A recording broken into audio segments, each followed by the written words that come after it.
Thanks, Cole.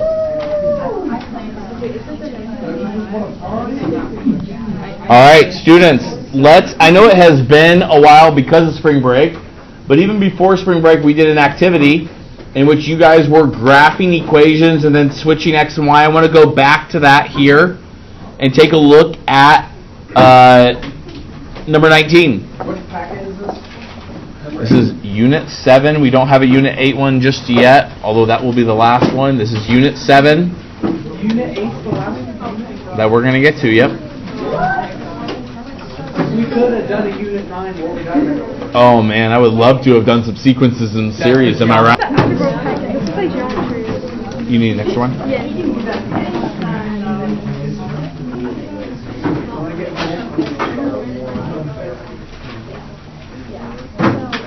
So I really have a board game that's World War I.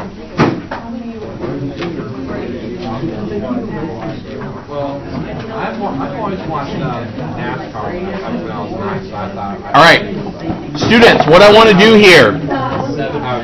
Yes, page 19. I want to, and if you notice right here, there's two different targets.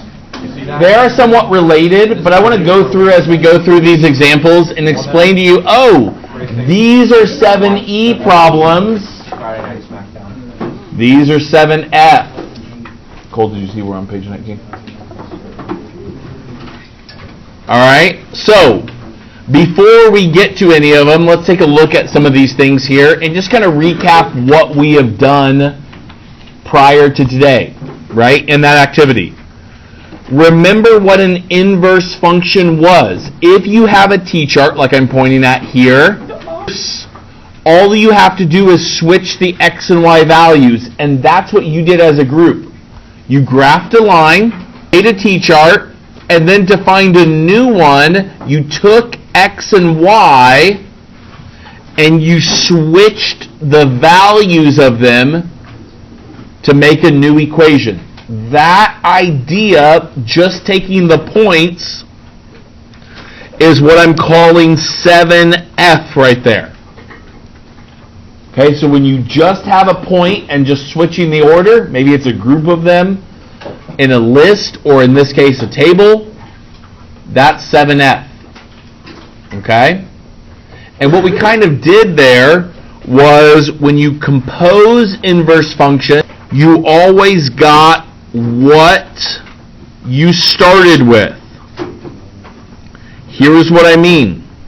Remember, a composition, that's taking a number and plugging it in.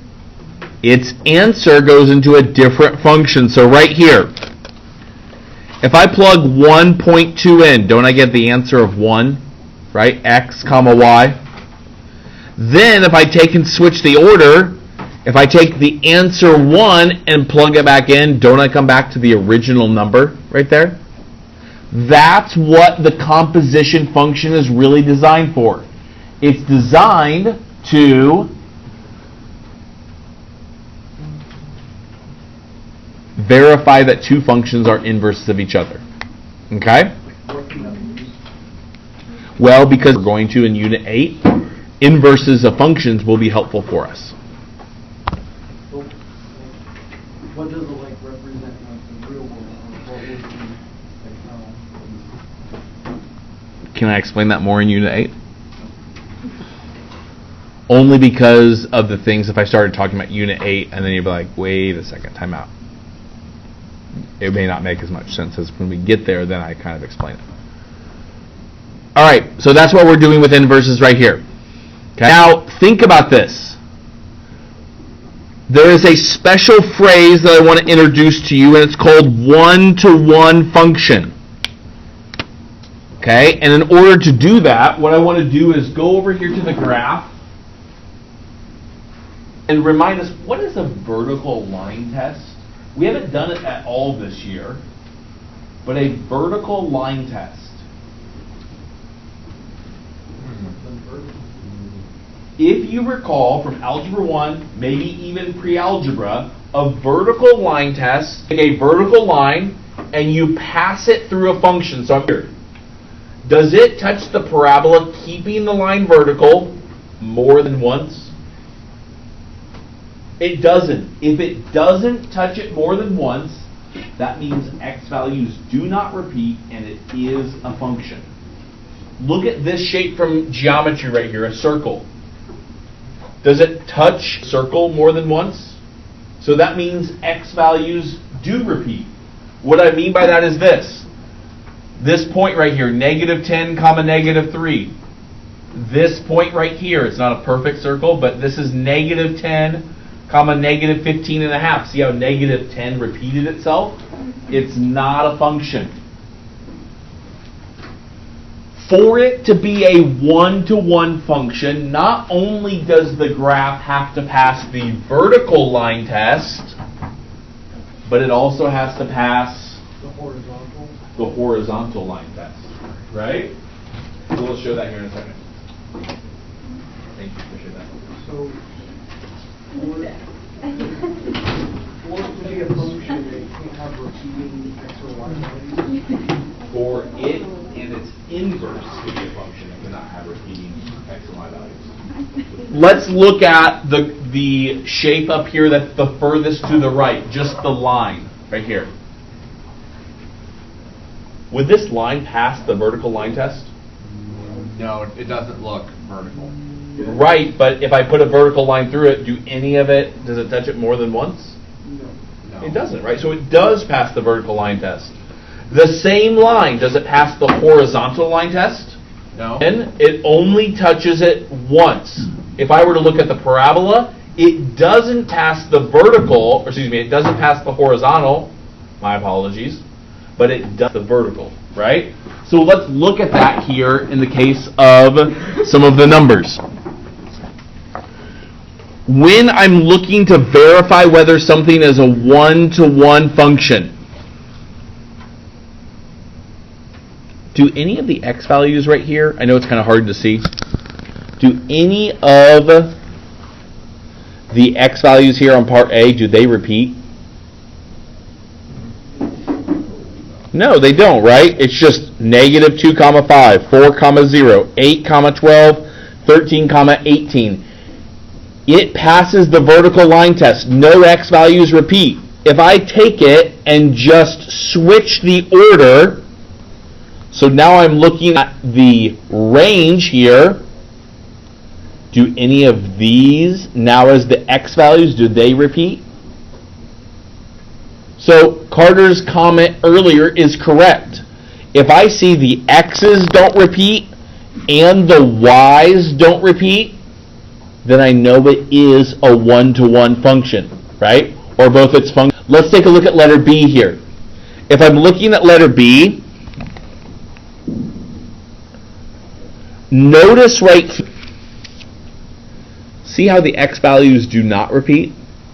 There's only one arrow coming out of each of the x values, right? But look here at the y's. Is there an arrow coming from, more than one arrow coming from each of the y's? Sorry for shocking you. See how right here, there's a 12 on the inverse, there's 12, 4 and a 12, 8, right?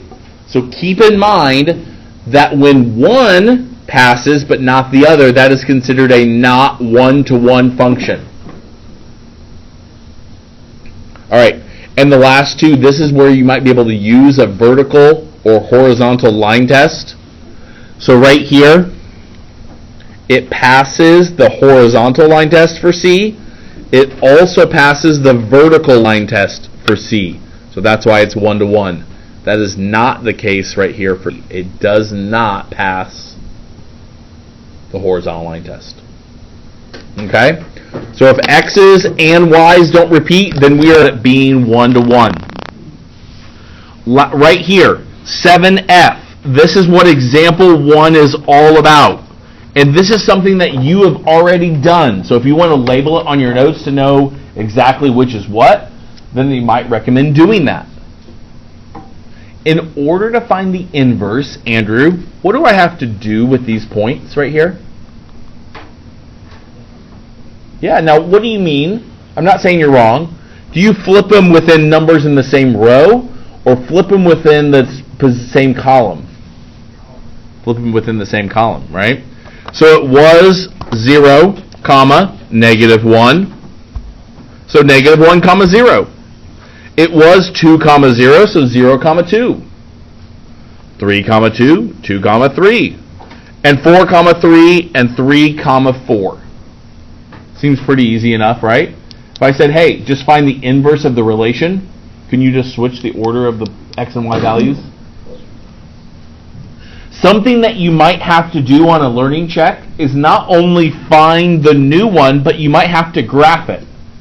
So, for example, a dot is for the original, but I want an x to be for the inverse.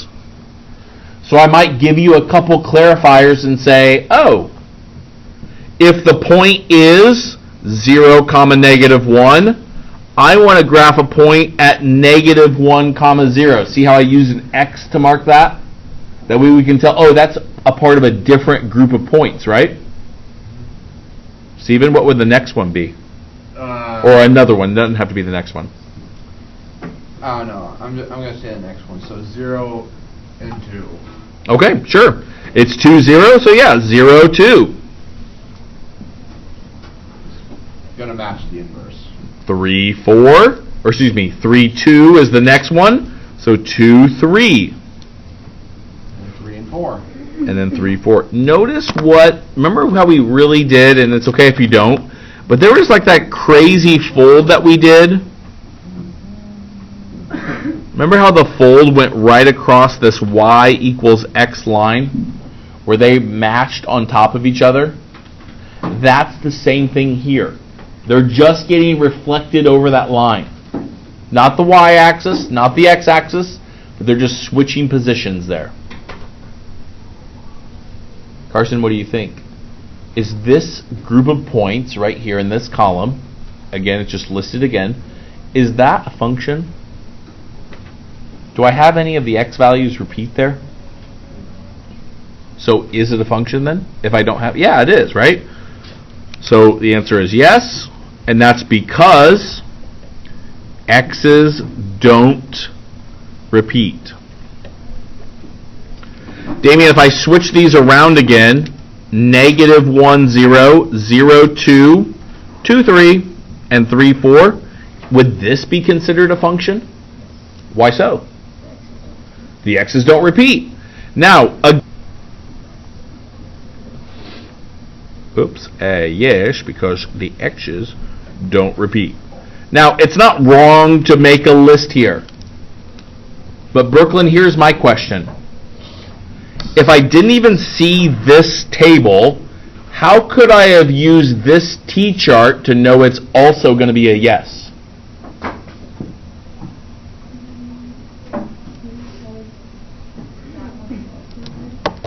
Okay, not necessarily. Notice that the x values on the one I'm covering up, aren't they just the y values here? Yes. So couldn't I have just checked to see if the y value is repeated? And that could be a reason here as well, right? The y values don't repeat on the original relation. So that could be something. It's not wrong to write it out and verify it, but that's something that you could think about right there. All right, this next idea here. This comes from 7E. 7E, example 2.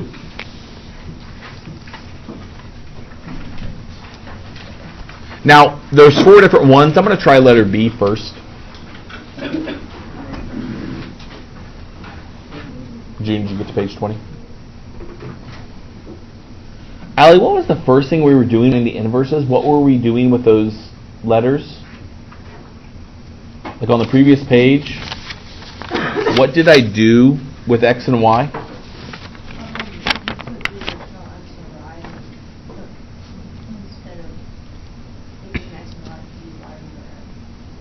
So I just switched the order of them, right?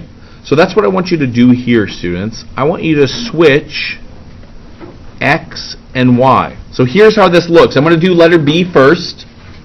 Notice when I'm writing this here, oopsie, I'm not changing a single thing except for y and x. Nothing else changed. All I did is take the x and put it in the y spot, and then the y I put it in the x spot. No other numbers, no other symbols, nothing else changed. That's the first step right there. But wait a second. Mitchell, if we have x and y, we don't usually have x by itself. What letter do we have by itself? If I did, I was wrong. Here's what I meant to say. When we have two letters, x and y, we usually do not have x by itself. What letter do we have by itself? Right, but which one do we usually have? We usually have y by itself, right? So the second step is to solve for y. Switch and solve. Switch and solve.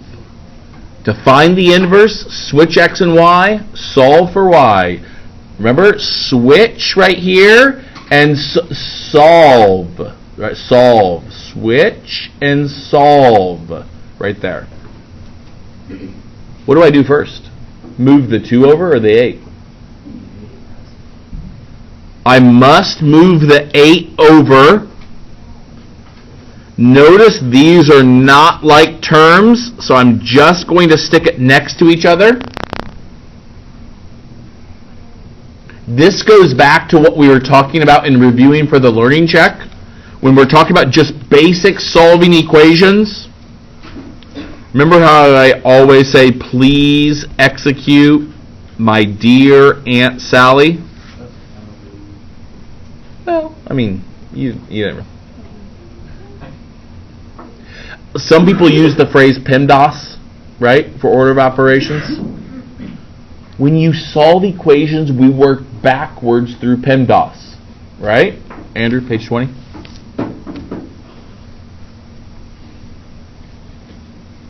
Right here, I had two things. I had a multiplication and I had an addition.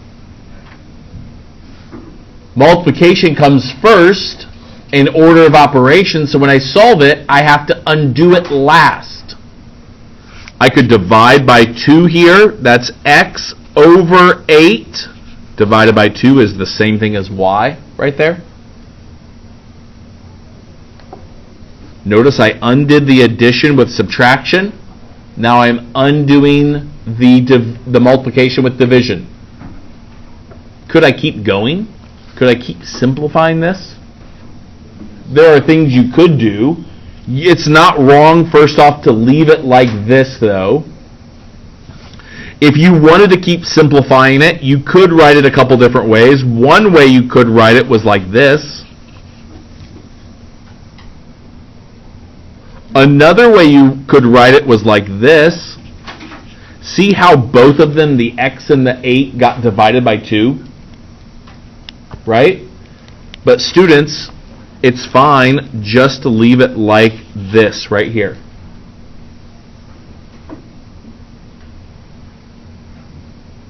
Now, another thing I want to note is some notation issues. When we're looking at notation, what letter did this symbol f of x, what letter did that usually stand for? Function? It stands for y, right? It represents y, and it just gives it a name, right? The function f. Now, when we're talking about inverses, there is another specific notation that we could use. Instead of just saying y equals all the time,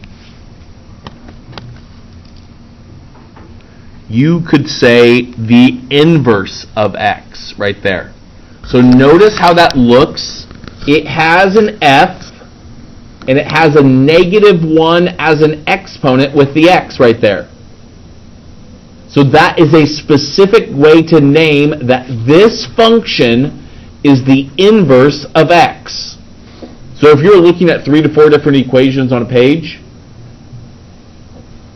now you know what its name is, right? It'd be like saying, and I know I've done this before, but if I just say, hey guys, what's 2 plus 3? 5. Right? Somebody could answer, but I'm not talking to anybody specifically, right? But when I give the function out, Stephen, go ahead and close it. That's what I'm asking you, close it. I know.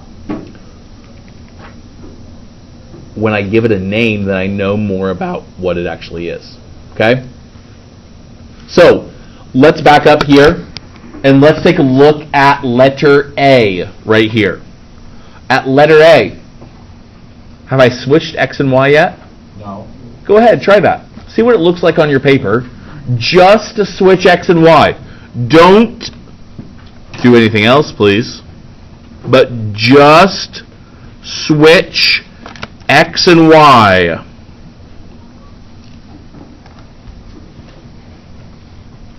Did you move the exponent? I hope not. Right? Only X and Y get switched.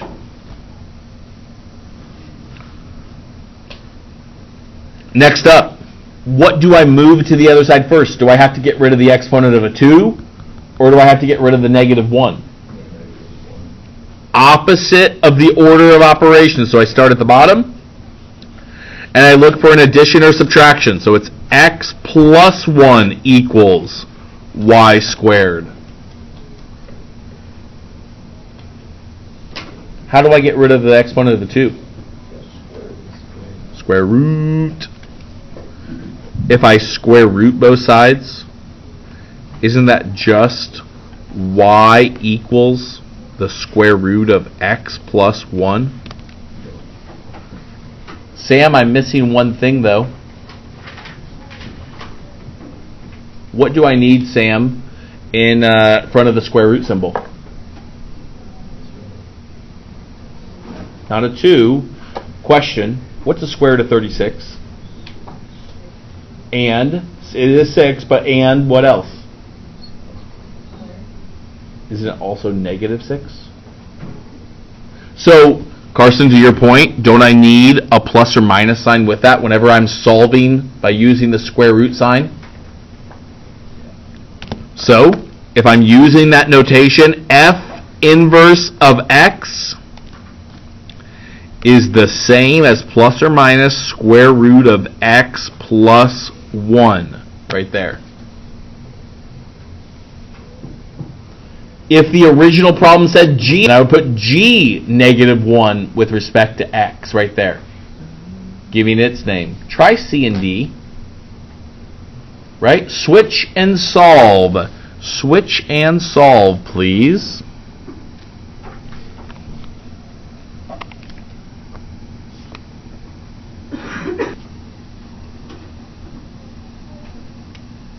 All right, students, did you switch it? Yes. X equals square root of y plus 2. Get rid of the square root first because that's the grouping symbol for the whole thing. So it should be x squared equals y plus 2. And x squared minus 2 equals y. F of negative 1 equals x squared minus 2. For letter D, same thing, x equals 2y squared minus 5. Move the 5 over, divide by 2, and then square root it. So it's x plus 5 divided by 2 under the square root sign equals y right there. F negative 1 equals just the plus or minus square root of x plus 5 all over 2.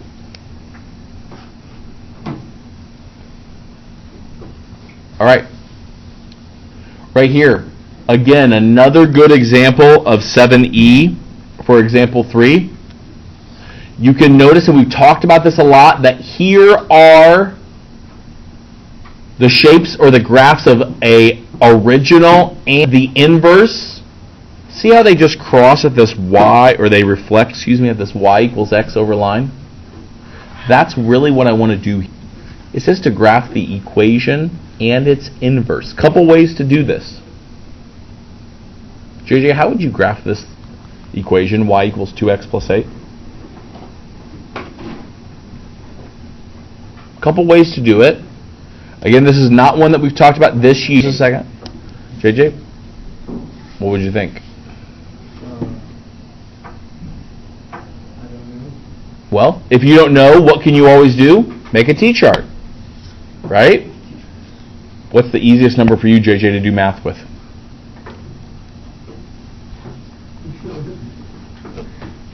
Zero. I love that number. That's my favorite number. If you plug a 0 in, 2 times 0 plus 8? 8, right? Isn't that the same as the y-intercept right here? Sure. Go up 8.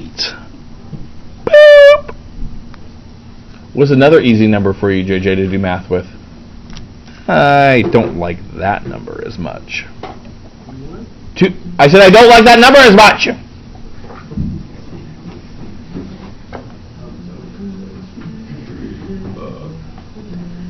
If you plug in 1 in. 2 times 1? Plus 8? That's 10. Isn't that just the slope up to right 1? You could use slope-intercept form to graph this, correct? Now, students, let's see here. There it is, if I went down to and over 1. Here is the equation right there. It says to graph the inverse. There's a couple ways to do this. If I know that this point right here is 0, 8, what point has to be in its inverse?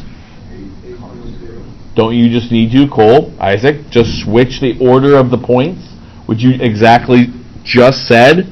So I could say, okay, 8, 0, and boop, there it is. If you wanted to, you could show that it's flipping. You don't need to, I guess, according to the directions. But what would another point be, Dylan, that would be on this new graph?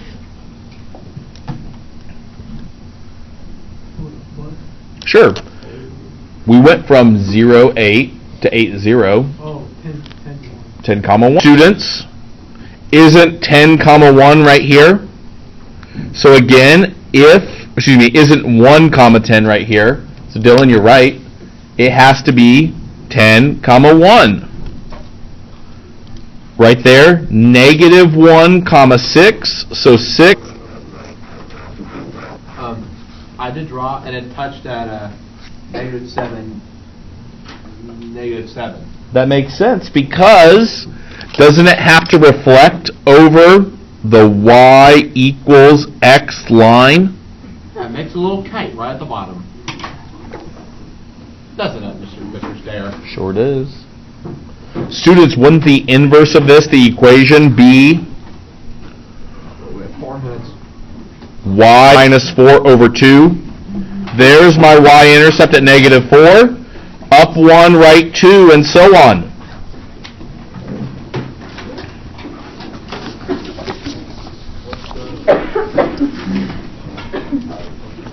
Students, if you see an equation, you could figure out the domain, right?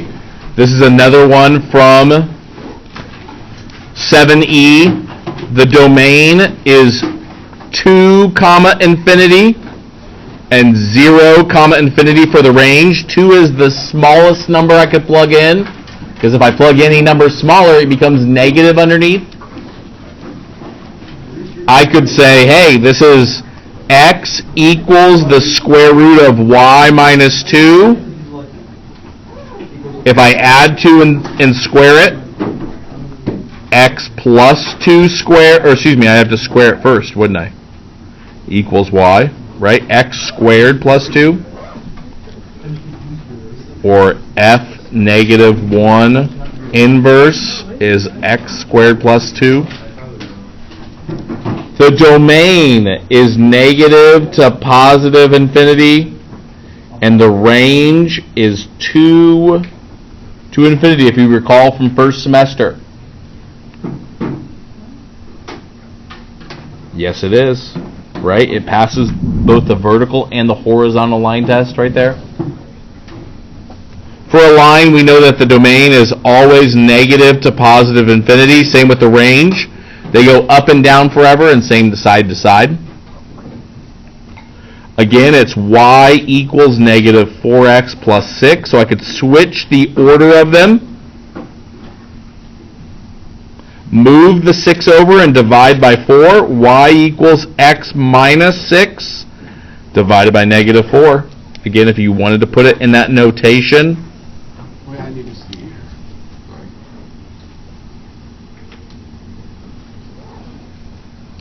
The domain and range for any line is negative to positive infinity inclusive. And they're always functions. Right there they are. Remember, 7f is switching the order of it, where 7e is we're taking the equations to seeing what we have. Okay? So please, maybe you've already seen it over spring break, not a requirement. It closes for full credit tomorrow night. But 7f is all about the tables on Math Excel. That one's been open over spring break.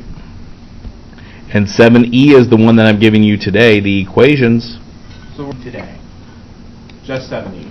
If you haven't finished 7f, that would be another one to do. I didn't do 70. So there you go. I forgot about it before break.